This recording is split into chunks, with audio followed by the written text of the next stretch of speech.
Thank you all for joining us. We're excited to be here. Brain health has clearly gotten the interest of a lot of people, including all of you. We had almost 200 people sign up for this today, and I look forward to sharing our stories from Kathy and Rob and Ryan. My name is Tom West. I'm your host for the day. Let me start. We're going to jump right in. I'm going to introduce Kathy, who's our first speaker. Kathy is the founder and CEO of SMARTfit, Inc. She has over 3 decades of experience in developing innovative technology that bridges cognitive and physical performance. Her evidence-based gamified dual task programs empower users of all ages and abilities to rapidly transfer skills to real-world scenarios. Over to you, Kathy. Hello, everyone. Thanks for joining. I'm going to get right into it by sharing my screen, and hopefully you can all see that.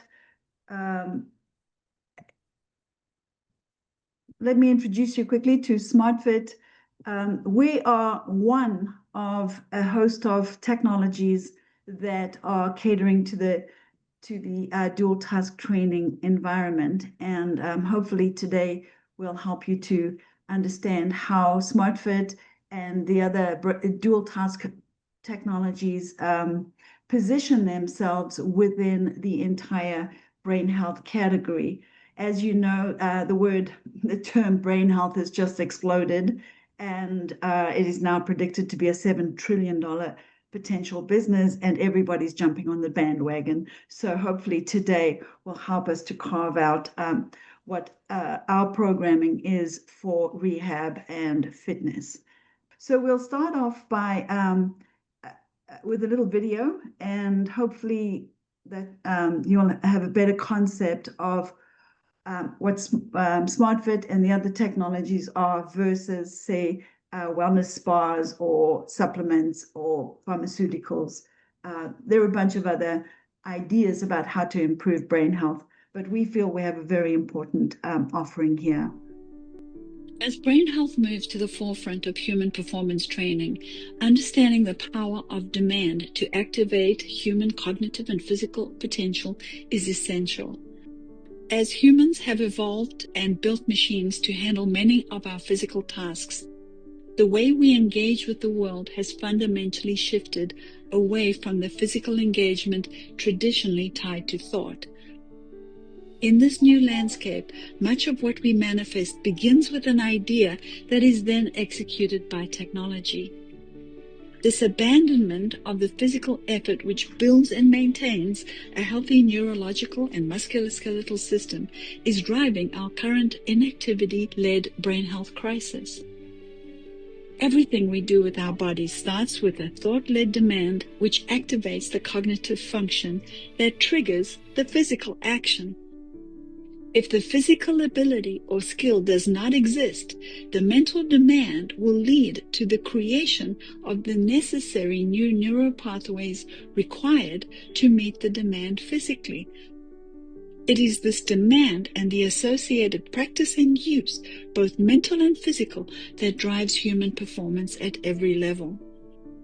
At SMARTfit, we decided to focus our brain health technology development on harnessing the essential neurological connection to physical performance to replace and supplement the losses resulting from an increasingly sedentary and technology-reliant lifestyle. SMARTfit reintroduces meaningful movement by making the human body the input device. Its tools and games create a unique environment where thought and action work in harmony, challenging users to think proactively and execute with precision. A core feature of SMARTfit's methodology is dual task training, the practice of performing a cognitive task simultaneously with a physical task. This mirrors real-life situations where thought and action create the demands necessary to build and maintain a healthy neurological system. Inbuilt programming delivers dual-task activities for every situation in rehab, prevention, and high-performance training. SMARTfit's training focuses on top-down and bottom-up dual-task training because both are essential. We need both swift reactions as well as fast, efficient, decision-led physical performance that most frequently takes place automatically. Bottom-up training relies on responding to unpredictable stimuli.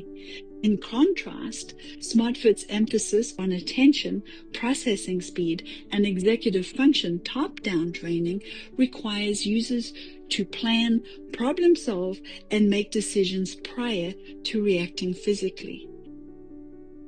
Through repeated practice, users create, strengthen, and automate their cognitive motor connections, creating superhighways of neural efficiency so that they can build the skills and neural architecture needed to thrive in a modern world.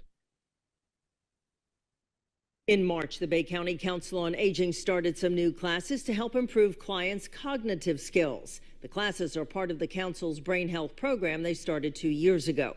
As News 13's Jared Sellers tells us, staff members are calling the results, noting nothing short of remarkable. Around 7 million Americans suffer from Alzheimer's disease. 2,000 of them are in Bay County. The Bay County Council on Aging's brain health program tries to slow down and even reverse memory loss. Clients use something called a SMARTfit board, which helps them remember patterns and test reaction time. Brain health program coordinator Lynn McCrory says the results are mind-boggling. The statistics show that every person, and that is phenomenal for me to say, because the data shows that every person that has been through the brain health program has significantly improved. The council is currently conducting its 5th class. At the beginning of the 6-week period, clients are tested. The normal reaction time is around 6 seconds. By the end of the class, the average reaction time drops to just 1 second. It's really interesting to see that once they play the first round of the games, they're like hooked, because they don't even realize that in the perspective that they're actually improving or working toward the improvement of their cognitive and motor skills, because they're having so much fun interacting with the system. In Bay County, Jared Sellers, News 13, Panhandle Strong. As you can see from this map, brain health is a major issue internationally. It's not just in the United States. We have a serious problem on our hands. We can look at causes, and there are many. But today, what we want to do is what SmartFit and dual task training can do for your clients. When we talk about brain health, we're really talking about building cognitive reserve.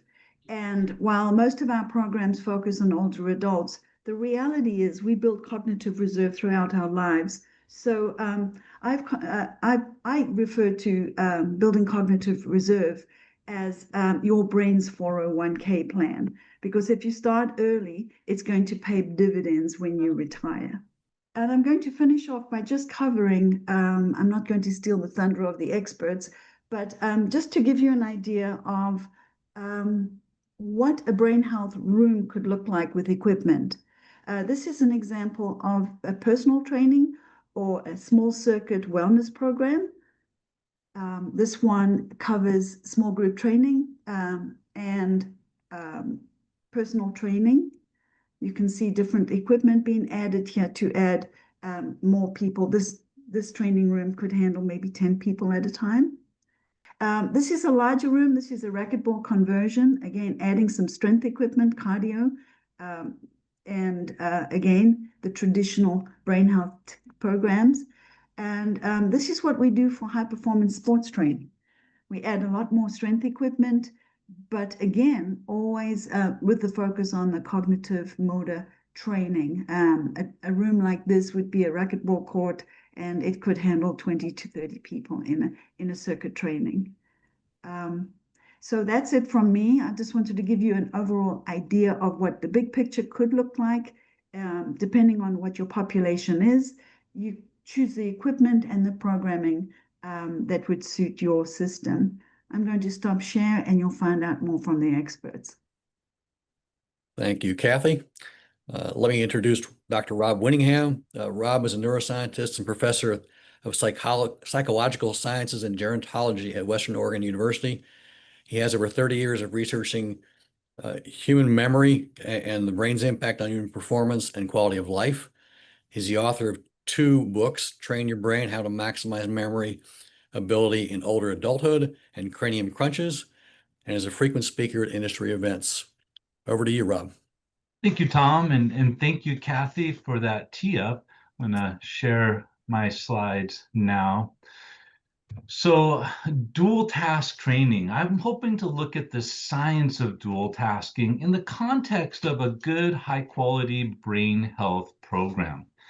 But for me, I can't do this presentation without first defining executive functioning. We heard this in the introductory comments from Kathy. It's can be related to cognitive reserve. But in the science, executive functioning is what we measure. So it's important to think about it. It includes our ability to pay attention, our ability to inhibit. And you can have different types of inhibition. Like right now, I hope you don't think about what you're going to do this weekend while I'm talking. I hope you'll engage in some cognitive inhibition, control that distractibility, and that will help you remember what we're doing here. You also have behavioral or response inhibition. Now's not a good time to order a pizza. You need to inhibit those behaviors. It also includes things such as problem solving, reasoning, planning, and our working or short-term memory. And this is critical because if we can improve executive functioning, we're going to improve quality of life and increase independence. Executive functioning, particularly among older adults, predicts your chance of falling, your ability to live independently, your ability to pay attention and make a new memory of something you just did or something you want to do in the future. And it even predicts your driving ability and quality of life. It's all about executive functioning. That's essentially what we're measuring when we do various interventions. And it's largely what we're measuring when we see if somebody has mild cognitive impairment or some stage of dementia. So this is what we see in the science. And the good news is the research on brain health programming from the past 25 years has shown us there's many things that can be a part of your brain health program that can improve executive functioning. Most of these interventions, particularly the big ones of physical exercise, cognitive stimulation, they work through, say, early, some of them might even work through mid-stage dementia.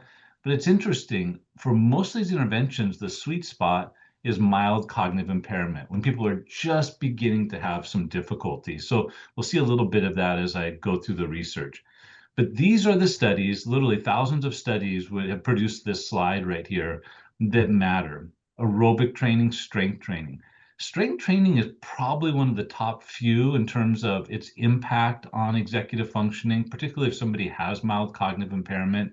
I'll talk about some other types of exercise programs like yoga, tai chi. Mindfulness training can also improve executive functioning, avoid hearing impairments, get them corrected. But I recently did a literature review, published that in the journal Topics in Geriatric Rehabilitation. We did a deep dive on all of the research in this area, and it appeared to us that the intervention that had the greatest effect, it moved people the most relative to a control group, was dual tasking. And I think that's largely what many of you are here to learn about, because that's what SMARTfit does really well. And before we get into that, I feel like I just need to kind of recognize and thank my colleague, Dr. Mike Studer. Dr. Studer and I have been working with SmartFit for a number of years, trying to develop the dual tasking opportunities and activities and testing. So he's not with us here today, but a lot of these ideas are things that Mike and I developed together. I think he even put together some of these pictures here on this slide. So what is dual tasking? Dual tasking is the simultaneous performance of two discrete tasks. And so usually it's some sort of mobility task and some cognition task. It doesn't have to be, but that's certainly the majority of the examples and what we'll focus on here. So somebody might be walking while they're doing something else cognitively, and that's what we would call dual tasking. And once you start kind of paying attention to this, you see we're doing this all the time. You're walking and you're talking on the phone, or you're looking at your phone while trying to navigate a sidewalk. In the morning, when you get ready, you might be brushing your teeth while you're pulling clothes out of the closet. We do it while we're driving. If you have to take a call via Bluetooth, that's definitely dual tasking. Sometimes when no one's around and I'm making dinner, I'll turn on a podcast, and that would be dual tasking. Although by far my favorite dual tasking activity is taking our two dogs for a walk. while listening to a podcast, getting caught up on the news, or listening to something auditorily. So that's something that many of us like to do. Let's look at the science here, because it's quite compelling. A lot of studies have been done now, so many that we've got meta-analyses out there. When a field is the point where you can take 20 randomized controlled studies, combine the data into a meta-analysis, you know that field is mature and these findings are robust and reliable. We're there with dual tasking. We were even 9 years ago. In this study, combined 20 randomized controlled studies, and they found, when they put all the data together, dual tasking improved cognition greater than no intervention. Good, it works relative to a control. But dual tasking improved cognition better than physical exercise by itself, and better than cognitive exercise by itself. So dual tasking also improves cognition more in older adults. This is one of the most robust findings nowadays in this literature. We're seeing, as people get older, the effects on the physical exercise programs, cognitive stimulation, and dual tasking work better than they would in somebody who's, say, middle-aged. But even if you're looking at older adults, it works better for 80-year-olds on average than 70-year-olds, and it works better for people that are experiencing mild cognitive impairment compared to those who don't. With that said, it still does work with people who are not having significant problems. And I think that's kind of building that reserve, increasing one's attention so you would have more to lose later in the future without having a problem. And it's incredibly important, particularly as we look at the aging adult, because as we age, physical and cognitive reaction time slow, and this can put us at increased risk of falls, motor vehicle accidents, and the like. One recent study reported that dual task interference, and I'll show you how we do that because SMARTfit actually measures that for us. Dual task interference was a reliable predictor of falls in chronic stroke patients. And I can list out dozens of studies like this, that the dual task interference, how much are you interfered when you're doing two things, it predicts a lot of outcomes. Which is why I don't know if we have any physical therapist, occupational speech therapist with us today, but this is why dual tasking has become such an important part of testing and interventions in many of the populations we work with in those settings. The good news is we can increase cognitive resources, we can increase our cognitive reserve, we can improve executive functioning, and make the motor tasks more automatic. Lots of research I could choose. It's always kind of hard for me to choose which studies to share, but this study reported an intervention 12-week program that combined both physical and cognitive exercise in a dual tasking environment. And they found it improved executive functioning, like a lot of other researchers have found. This study is kind of exciting, though. We also see improvements in the efficiency of the frontal lobe. This is where most executive functioning comes from, in our prefrontal cortices, and we even see that improvement in the brain, in addition to cognitive performance measures, paper and pencil performance measures. This was a study I was just reading and thought I would include. They found a large improvement in executive functioning while dual tasking. So the dual task training program led to significant improvements in executive functioning. But like previous research, the improvement was larger for people that were experiencing some mild cognitive impairment. But even people who weren't experiencing the cognitive impairment, they saw some improvements as well. This was another meta-analysis that combined 10 randomized controlled studies. It's the gold standard in clinical trials, of course. And when they combined all of the data here for people that were beginning to experience some challenges, they found that dual tasking improved cognitive ability. That was a moderate effect. It improved activities of daily living, which is critical for independent living, and that's exciting. You know, if you can have somebody do more of their independent living activities longer, that's going to save a lot of time and money and care, and also improves dignity. And it also improved mood. We see this in many interventions involving cognition. If you improve executive functioning, you improve your ability to inhibit negative thoughts, and many times depression rates decrease. So they saw that in that meta-analysis. A lot of different populations have been studied. And I'll just let you read through those there. Dr. Studer and I did a course for MedBridge, which is the continuing ed for the medical community. And we spent hours in that course just going through all of the many types of disorders, particularly neurodegenerative disorders, that have been shown to benefit from dual tasking. But what is exciting is what we have created here at SmartFit. And now I think it's fair to say that SmartFit is the face of dual tasking. There's no other product out there like it. Dual tasking makes the movement more automatized. We can facilitate this automatization of movement by training in a dual task condition. That's important for in a therapy setting, a reduced chance of falls. And as we talked about, we can improve executive functioning in many older adult populations. And what's exciting about SmartFit is that you can level. One of the things we built from the very first day of developing these programs, we had different levels. So you can, because you want to have it maximally challenging. Research shows you want to get it right about 80% of the time. And once you get better than that, we want to make it harder. So we have it leveling on the physical and the cognitive side. It's gamified. You can track your performance. The professional helping can track the performance. And what I think is actually one of the most important aspects for long-term use is we have a wide range of dual task training programs. You can't just have people doing the exact same activity every time. You need to vary it up. You need to keep it interesting, and you need to gamify it. So I want to show you a little bit about how this works. So in this short video, you're going to see 3 trials. First, the person is going to do physical only. Actually, I think it's Kathy, is going to do physical only, and we're going to track performance. Then we do cognitive only, and then we do both. And then I'll show you the report, because we'll see how much does their physical performance decrease when they do dual tasking relative to single, and how much does their cognitive performance decrease when they do dual tasking relative to single. So here's the video.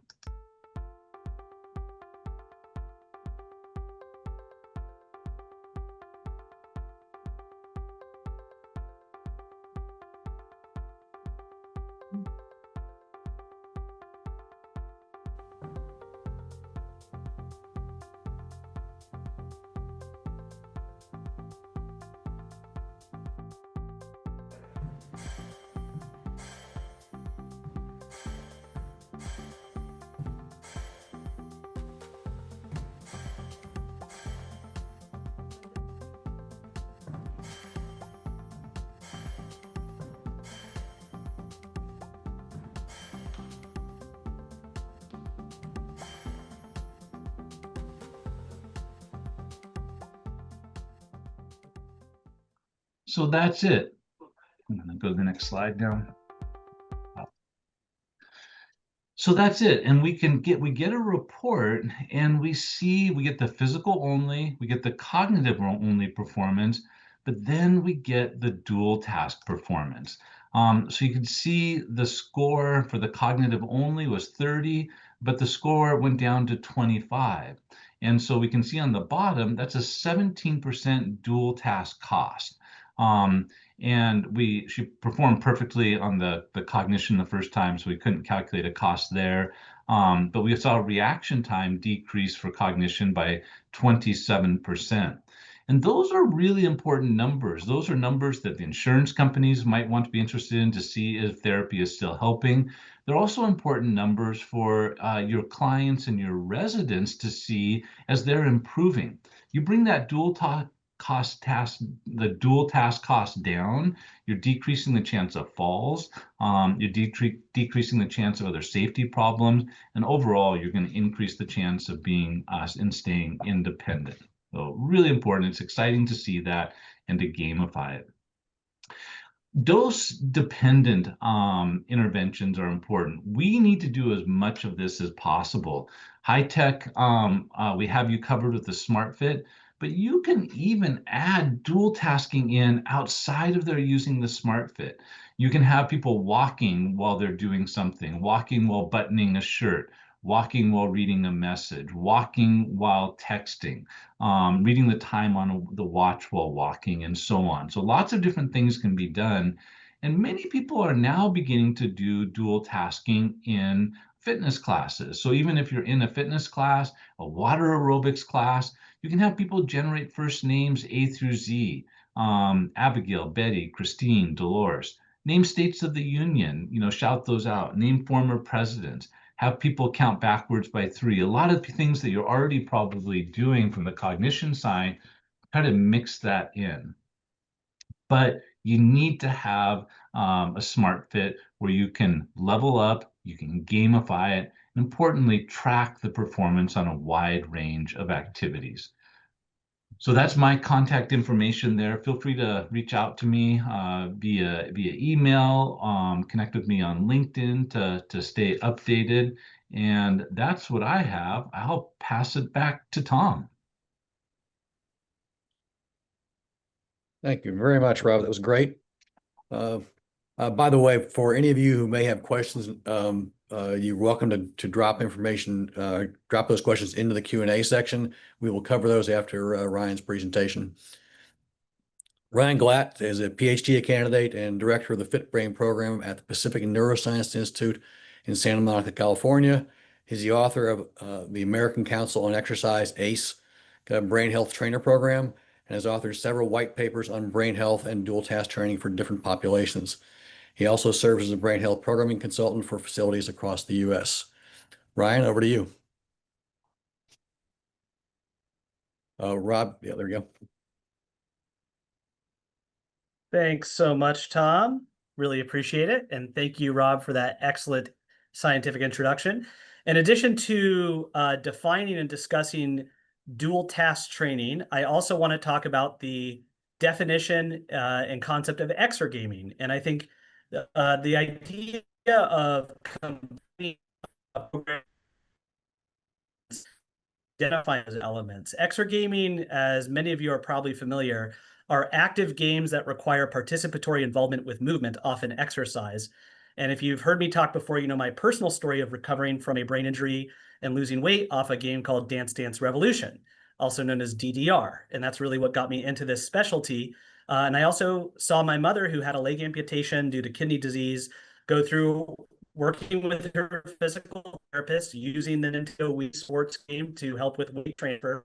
And those are called general exergames. And many of those, we'll talk quickly about the timeline of exergames, but many of those are either no longer available, no longer supported, but they've made their mark in history in both rehabilitation, fitness, and gaming, as well as their role in improving cognition in a variety of populations. But now there's something called specific exergaming or clinical exergaming. It's kind of participatory in the category of what's called serious games, where games are not just developed for entertainment, but used to teach something or accomplish a specific rehabilitation goal. And exergaming is interesting because it incorporates aspects of dual task training and combines both cognitive and physical movements, and has been found to benefit cognition and motor function in a variety of populations, including older adults with and without cognitive impairments, older adults with neurological or neurodegenerative conditions, and I see some of the questions are asking about children with neurodevelopmental conditions, and yes, there's research on that as well. These games can be immersive, non-immersive, mobile, camera-based, sensor-based, and there's quite an extensive history of this. In the 1980s, there was the Nintendo Power Pad that sort of replaced the need to use a controller, but with the body. And this was a precursor to the 1990s, the Dance Dance Revolution game and controller being released for home. And that foam pad for the PlayStation 1 and 2 is what I had as a kid growing up in the 90s. And then you may remember Wii Sports and Wii Fit, Microsoft Kinect in 2010. Around 2020 to current is when virtual reality has been becoming more prominent. And now there's more mobile and camera-based modular devices, and of course, sensor-based devices. And these are general exergames, not clinical exergames. SMARTfit would be an example of something that incorporates clinical exergaming. And just to re-summarize, adding in some of the research on exergaming, which you're going to see is very similar to the findings of dual task training that Rob presented, is we're finding that these studies lead to increased prefrontal and frontoparietal activation connectivity, especially during executive functioning tasks. There's more of an efficiency in the brain, so there's enhanced processing efficiency, which means there's lower levels of neural resources required to accomplish a task. And there's strengthened skills between motor and cognitive functioning. Not surprising because we're doing both at the same time. And these interventions are usually longer. You may not consider 6 weeks longer, but it's at least 6 weeks in length. I think the average is about 12. You can see results as little as 6 to 8, depending on the intervention and population. And they're usually higher frequency, around 1 to 2 times a week, sometimes 3, and at least 20 to 60 minutes in length. Just to talk about a little bit more research, because in my mind, you can never have enough. There's a very interesting review that came out in 2021. And it was a systematic review and network meta-analysis of randomized control trials showing that when we combine cognitive and physical tasks, regardless of the mode of delivery, simultaneous training seems to be most efficacious for improving cognition, more so than a sequential design, which would be riding an exercise bike and then stopping the exercise to then engage in non-physical brain games. So unsurprising to the audience here, by now, we're finding that there's this enhanced effect when we do both at the same time. And exergaming was also superior, mostly compared to passive controls. And in more research, this was 2021. I'll show you another study just now. So this was kind of saying, well, we need more research to compare it to active controls. And then this study just came out very recently. This is a great review. It's 133 different systematic reviews they looked at, totaling to over 258,279 participants, including children and older adults. We're not going to spend too much time on this, but if you look to the second sentence of the results, we see that effects were generally large for low and moderate intensity interventions and shorter interventions of 1 to 3 months. And exergames, in other words, games that require that physical movement, had the largest effects on cognition and memory. Of course, they did not separate the analysis of dual tasking and exergaming, but more research for the purpose of combining those. And of course, these are 4 studies that utilize SMARTfit. So SMARTfit is part of some excellent research studies. The one in the upper left was conducted with, I believe, the University of Ohio. Please correct me if I'm wrong, in Activate Brain and Body, showing a 3-month dual task exercise program using SMARTfit led to improvements in coordination and balance. We also, in the upper right, in December, released a paper on the concept of this brain gym that we'll be talking about, which our program at the Pacific Neuroscience Institute is branded Fit Brain and combines multiple dual task and exergaming approaches.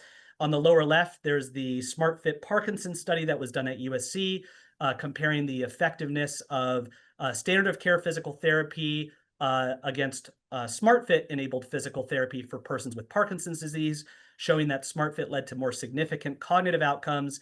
And then in the lower right, we have a community-based SMARTfit dual task training intervention out of a YMCA in Buffalo, New York, showing that in older adults with mild cognitive impairment, there were significant improvements in executive functioning and balance. All great stuff, but then the question is, what is a brain gym program and how can we put it together? So in summary, a brain gym program, with air quotes, is a combination of clinical and serious exergames with either low-tech and or high-tech dual task training techniques, with various technologies enabled to assist with the delivery of those, combined with assessments, delivered via private or individual and or group sessions. So an example of this is the Fit Brain program, the Pacific Neuroscience Institute, shown here on the left. You'll also see pictures on the right of our partners V La Jolla executing some sessions in their Brain Vitality Studio, utilizing the SMARTfit along with the Dividot and Cybercycle. And so the idea of a brain gym program is we combine these dual task training approaches with these clinical exergaming products with 30 to 60 minute sessions and group or private sessions from about 8 to 12 sessions based on increasing complexity that are bookended by assessments. And of course, these are also engaging, challenging, and fun. And as Kathy has shared some of her excellent designs earlier. This can look a lot of different ways. If people have rooms that are unclaimed or racquetball courts that are no longer used because pickleball is taking the spotlight, there's a lot of space that can be reconciled and converted into this concept of a brain gym for both group and one-on-one training. And there's many different devices. Of course, SMARTfit is one of the hallmark technologies that we utilize in these programs, combined with other solutions that are both high-tech solutions, reaction light-based systems, camera-based exergaming systems, apps, computerized brain training, analog dual task training techniques that Rob was talking about, things like, you know, naming words that start with the letter A while navigating an obstacle course or conducting a simultaneous motor task. And of course, Dr. Mike Suter has been one of the most prominent teachers in teaching how to do these more analog dual task techniques. And then we have virtual reality based interventions. And so there's no right or wrong way to do this, but the options to incorporate a variety of solutions are growing. And each device or each task could be viewed as a station. And if I have 5 stations, I can have one person circulating through those stations. I can have 5 people, one of them at each station, or I can have 10 people partnered up at each station in every configuration therein. And then there's assessments. How do we select assessments? This is a question I get a lot, and Rob, I know, can speak to this much further, is that there's different types of assessments. There's what I would call primary assessments. I don't say primary because these are the ones that are most important, but I think it's important to start with well-validated assessments, what we might call gold standard assessments. So for example, the timed up and go is a validated gold standard assessment of mobility and fall risk. Of course, there's the timed up and go cognitive, also called the timed up and go dual task condition, where individuals repeat the tug, the timed up and go, with a simultaneous cognitive task, usually counting by 7s, or if that's not possible, counting backwards by 3s. And there's ways to track that data and record that data. Then there's the tug manual, and then the tug triple, where you're doing the tug with the manual condition and the cognitive condition all at the same time. And there's normative data for all of this, and researchers have correlated the performance on a dual task gait-based assessment like the timed up and go cognitive to fall risk, likelihood of conversion of MCI to dementia, and generalized cognition, typically executive functions as well. And of course, SMARTfit, through Dr. Rob Winningham and Dr. Mike Suter's work, has incorporated some of these assessments.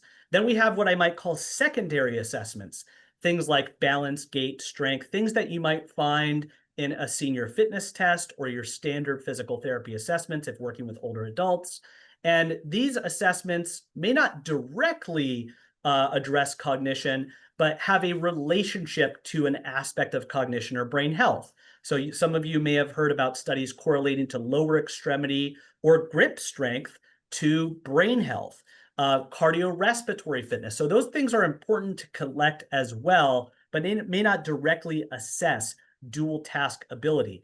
But then we have questionnaires. There's something called a dual task difficulty questionnaire. There's a cognitive complaints questionnaire. There's the MEMQ, or subjective memory questionnaire. And I would argue this is some of the most important, because if we show a 2% improvement, which may not be clinically significant, maybe that's not a good example, but whatever percentage improvement in performance, I think that's great. But in addition to that, it's also very meaningful to help someone acknowledge and realize that they feel like they've gotten better, maybe faster. Maybe they walk into a room, they're not forgetting why they walked into that room. Maybe I'm inhibiting my impulses to order pizza while Dr. Rob is presenting. And I feel like you described me to a T, Rob. That was great. So all these questionnaires can help really identify the subjective experience of the individual. And then we have what I call more exploratory assessments, things that are grounded in evidence, but the sensitivity, reliability, repeatability, and validity, all that is an opportunity to research and publish on, including the assessments within SMARTfit and other devices. This is usually within system testing and is often performance-based. All of these are important to collect because it helps create a bigger picture about how your program is making an impact and where you might need to adjust programming based on those results. Now, not every assessment is appropriate for every person. Some of us here are group fitness instructors, personal trainers, rehabilitation professionals, clinicians, researchers, and depending on your scope of practice, the environment in which you're implementing this type of program, your training, your resources, the time you have, the level of comfort of the persons you're working with, the types of clients and patients you're working with, the types of assessments we pick will change. But what does this programming likely include? Well, let's just say we have a 12-week sort of program, and we want to train someone once a week for 60 minutes or twice a week for 30 minutes for about 8 to 12 weeks. The idea is that you would start with an assessment, typically within a consultation or a separate visit for that assessment. And this kind of follows a progression of that's very similar to like progressive overload in resistance training, where we start with low complexity tasks that are usually more attention or processing speed based in the first 2 to 4 weeks. Then as we move to weeks 5 through 6, we're maybe introducing more task switching, set shifting, choice reaction time as opposed to simple reaction time. In week 6 through 8, we're introducing inhibition, impulse control, more executive functioning exercises. And in weeks 9 through 12, we're really hitting that executive functioning and complexity a little harder with more working memory, cognitive flexibility, and visuospatial memory tasks. And whenever that program is concluded, again, could be 6 weeks, 8 weeks, 12 weeks, 36 weeks. That depends on a lot of different components of your program and business. We might re-administer that assessment, talk about going through another program, or maybe having that person focus on other classes or techniques that focus on that dual task training and moving on to the next cohort.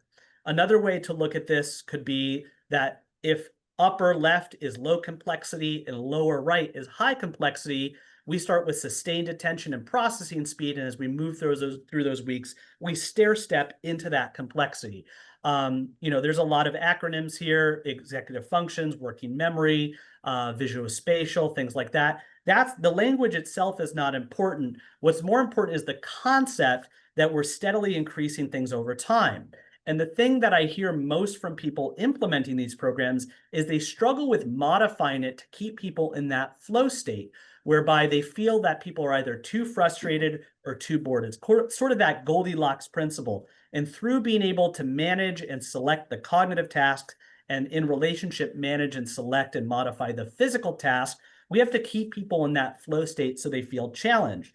And most of the time, in my experience running this program for 8 years, I find that people are more so frustrated that it's too hard rather than bored that it's too easy. So sometimes we get excited with these tasks, we just give them to them, and there's too much frustration. And there's many different personality types, but we definitely want to keep people in about this 80-20 or 70-30 principle, where about 70 to 80% of the time they're feeling really good about what they're doing, and then maybe 20 to 30% of the time they're having that challenge or frustration. And that will range depending on the person's cognitive abilities, personality, and psychology.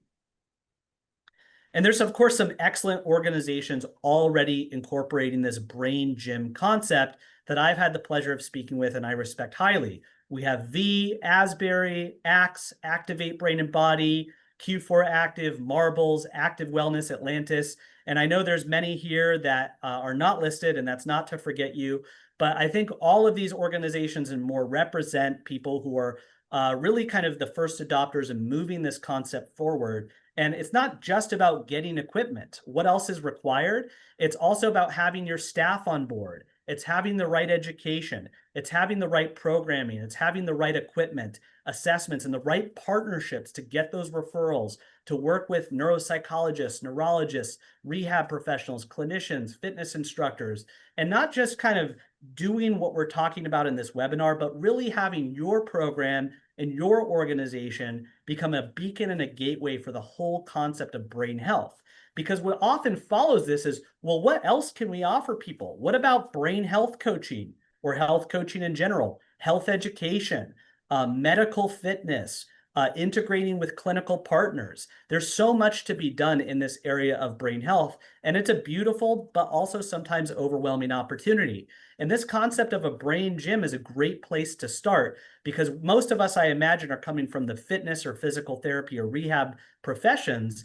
And it makes sense because we're already doing something movement oriented. So this is a really great way to introduce the concept of something a bit more cognitive. But as people start coming to you every week for multiple weeks, and some people I've seen for over 6 years now on a weekly basis, they start to wonder, well, what else is there? Why am I continuing to do this? What's the importance of keeping my brain sharp? How is my sleep? How is my nutrition? What other things can I do at home to keep doing that dual tasking? And those are excellent questions that we want to address. I know I went very quickly, but I do want to leave time for questions. I didn't have any citations on the slides, but if you are interested in emailing me at rglad@pacificneuro.org, and Rob, I think you can also share your email. I'm happy to share any resources, slides, and research. I'll plot my email in the chat there, and I think we'll stop for questions. Ryan, thank you very much. I'm going to start. Several people asked questions already written down. And by the way, one of the first questions was, is everybody muted? Yes, Zoom sets it up that way, so apologies in that respect. But so if you do have questions, please jump in and ask them. I'm going to go through them real quick. Oh, and I'm sorry, I said it's Miami University. My apologies. Sorry, Activate Brain and Body. So yes, the microphones are muted. Anonymous attendee. I know this topic is aimed at adults, but do these interventions also work with executive functioning challenges in kids, teens, stemming from, and then parentheses, stemming from dyslexia? So I don't know about dyslexia specifically, but I created this slide. This is comparing physical activity to both dual task training and exergaming interventions. And there is sufficient research to show that both of these types of interventions in ages 2 to 6, 6 to 12, and 13 to 18 all improve executive functions, sometimes more than just physical activity alone, which is consistent with the other research, as well as attention, executive functions, academics, balance, motor skills. I do know that for neurodevelopmental conditions like autism spectrum disorder and ADHD, there's also good evidence for improving executive functions. I think there's a paucity of research on dyslexia specifically. Thanks, Ryan. Kathy, I know you're a former teacher. You might want to chime in there. I think Ryan nailed it pretty well. This all started with offering these programs to children, and it was only after the University of Southern California, the professors there came and convinced us to include rehab, Parkinson's, and the older adult programs that we expanded our programming. So the roots of what we do has been focused on children. And the most exciting work that I have seen with children have been in the facilities that offer programs for children on the autism spectrum. It's also ADHD. We have one game in the system called Metronome, and it's super powerful. In my simple language, I talk about helping kids to get into the now, get present, and calm down that racing of the pasting and the futuring, I call it. So the metronome game is very, very good for anybody with ADHD. But the autism spectrum, just even a week ago, I ran into one of the owners of a sensory integration facility, and she was just raving. After 7 years, they got the very first system we ever built. After 7 years, the kids hit that door and run straight to the SMARTfit system. So this work with children is incredible. And also education, children who can't learn seated all day. This is really what motivated me to give up teaching and to create this SMARTfit. It was that, my African background, growing up in Africa, in a rural part of Africa where, it was just so obvious to me that we move and think creatively. So one of my big focuses was to bring in academic learning into the SMARTfit programming for children. Sorry to cut you off by sharing, Kathy. My timing was off. No problem. Obviously, I need this training. But according to this study that I shared earlier, those with ADHD disorder exhibit greater improvement in executive functions than other populations. And especially with memory and executive function improvements from exercise were greater for children and adolescents than for older adults and adults. I would disagree with that because they did not include dual task training in this analysis, but there is some great evidence for children. They didn't really look at some of the studies showing that older adults benefit the most when compared to normal healthy adults in dual task training interventions. Dr. Rob, I don't know if you wanted to comment on that further. Well, generally, I thank you for sharing so quickly, sharing that science. I see a lot of similarities between the children and the older adults. It looks like the executive functioning can be improved with both populations with dual tasking, and we now see that in the meta-analyses, which give us a lot of hope. But with both populations, a multifactorial approach is appropriate. So dual tasking is great, but we also add in the aerobic training, the strength training, the mindfulness training, yoga, tai chi. And so if we're thinking about a brain health program, you want to have all of those things. I was doing some different research after that question came in, and the other things for people, children with ADD or ADHD, and of course adults can have that too, are classroom-based instruction, more cognitive training, cognitive behavioral training, physical activity, yoga, and mindfulness. So if you wanted to kind of do a multifactorial approach for children with ADD, it would be very similar. Absolutely. Yeah, I agree. Thank you all. Next questions. A couple people have asked, well, we'll be sharing all this with you. Yes, of course. We have recorded this, and once it is up and running, we will send this out to all of you. That'll include all the slide decks that you've seen as well. Next question. How has SMARTfit program or dual tasking helped stroke patients? I'll take that one. I've done continuing please. ed on that. It's actually one of the best populations. Now, the thing about stroke patients is you don't know what has been damaged because, it just depends on what part of the brain was starved of oxygen is going to lead to damage in a certain part and loss of certain abilities, be it motor, cognition, or other things. But when we see effects to cognition, then we can improve that through executive functioning. But really, one of the more exciting things is when you see deficits to motor function. So, one of the more common things, just people are going to an occupational therapy because they need help eating or swallowing. Speech therapists would do that. Just activities of daily life, or a physical therapist for movement. Dual tasking more rapidly allows the person to relearn that ability. It's called, this won't be on the test, but it's called the basal ganglial push. When you're having somebody focus cognitively on something, they can't use their cognition, their cortex for the physical activity, and it makes it automatic more quickly. So from a physical therapist, they've been all over this for over 10 years now. It works great with the stroke. And I think that dual tasking, in addition to some of these other interventions, gives us a lot of hope for rehabilitating stroke patients. Yeah, and from the research I'm aware of, both dual task training and exergaming interventions seem to offer very meaningful cognitive benefits for stroke patients. Right. Just on our point, we have SMARTfit systems in about 300 physical therapy outpatient facilities, and the most significant results we're seeing is from stroke patients. I regularly get calls or emails about breakthroughs that happen so quickly. And I would go back to the leveling. This is why the leveling is so important, because they might be starting at a low level. We see improvement, but then we can take them up to the mid level and even the high level. So we can do a much better job getting them back to where they want to be. Thank you all. I'm going to jump ahead of one. Somebody stepped in and said, similar to stroke question, would you use this for concussion recovery? Absolutely. Yeah, there is a body of research on that as well. But actually, you know what is really, yeah, you can use that if you're having deficits for cognition, then it can help that. But you know what is really interesting? There's actually a body of research on using dual tasking to measure the effects of concussion. So if you get a baseline measure and then use dual tasking, you could even use particularly the dual task cost that we have on SMARTfit.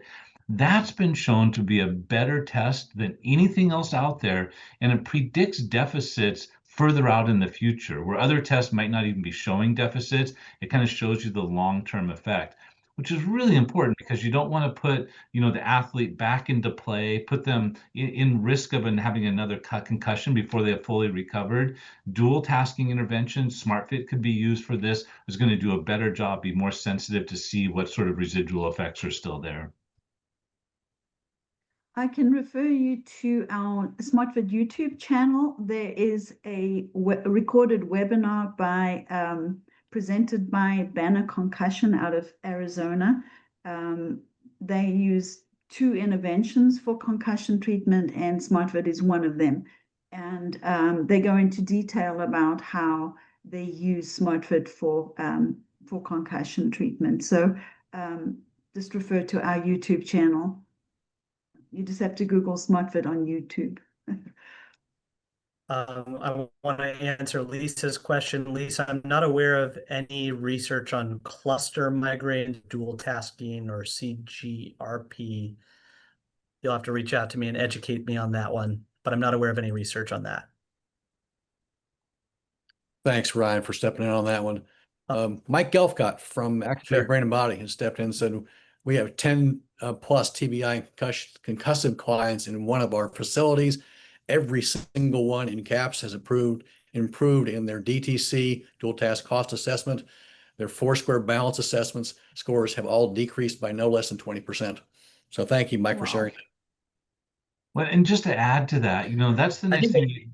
The professional can customize that. If we're having issues with balance, have that be the physical activity while you add in the cognitive. And so you have that flexibility with SmartFit to kind of really target where the deficits are, which is really important with the traumatic brain injuries. Like I said, you don't know what sort of deficits you're getting. So one of the things with I think the other interesting concussion, thing. Oh, sorry, Kat. sorry, Go ahead. one of the things with concussion is they tend to add the strike pods to create a 360-degree space around the patient to ensure that they do more head turns while solving the problem, the game challenges. So that would be something to consider. Yeah, right on the money there, Kathy. I was going to say that, return to play protocols, I think better reproducing cognitive demands for return to play is really something that's important in the literature. And then, kind of placing the targets in a more ecological environment that represents the sport, what people have been calling ecological validity, I think is interesting. And then not only does exergaming and dual task training seem to enhance cognitive and motor recovery and concussion, but it also, from some of the research I've read, can help detect these residual deficits, sort of this post-concussive syndrome or PCS that can sort of be around after like this initial concussion recovery, similar to this kind of chronic post-stroke where people have done their rehab, but they're still having these cognitive complaints and maybe come to you a little bit later down the line. So I think that there's a lot of opportunity there. I've seen lots of people like that. Thank you. Next question. Does this SmartFit system come with built-in leveling, or is this something the therapist or trainer needs to adjust as appropriate? I'll answer I think that. it's both. At Yeah. this stage, we are not using AI to do automatic leveling, but the features in every activity or program offer multiple ways of leveling. So as the therapist is the one that makes the decision to increase the complexity, the intensity, the sensitivity, or the length of time. I think it's better that way because, when we're with people, we see how they're performing. And, if it was just about playing a game, I think it'd be a little bit different. But it's also really the social interaction that comes with the practitioner or the implementer and the person or people there that I think is also quite magical. That social interaction, I think, is part of the intervention too. The other thing is, because it's a dual task and a motor, it's important that the trainer, whether it's a therapist or a trainer, really observe what the capability of the person is. They may want to override their own physical or motor ability by trying to play the game hard and fast, but it's a dual task. They need to be safe in how they make the motor movements. Absolutely. Thank you, everybody. That's the last list of the questions. If I don't see any others coming up, I would like to just jump in real quick and share my screen as well. And particularly, just so everybody is aware of it, on our homepage, smartfitinc.com, every one of you has facilities that are unique. We know that, and it's important that we spend time with you understanding what your needs are. If you would like to experience a demo, Zoom demo with us, you simply go down to the bottom of the page on any page on the website, click Experience SmartFit, and that will take you to a calendar that allows you to book that demo. So you can also, I'll give you my personal email address. It's tom@smartfitinc.com.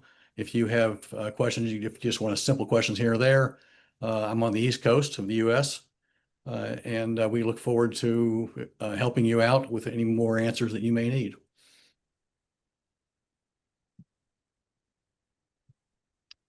Thank you. Thanks, everybody. Yeah. Thank you again for joining us. We appreciate it. We look forward to helping you with further questions. Thank you.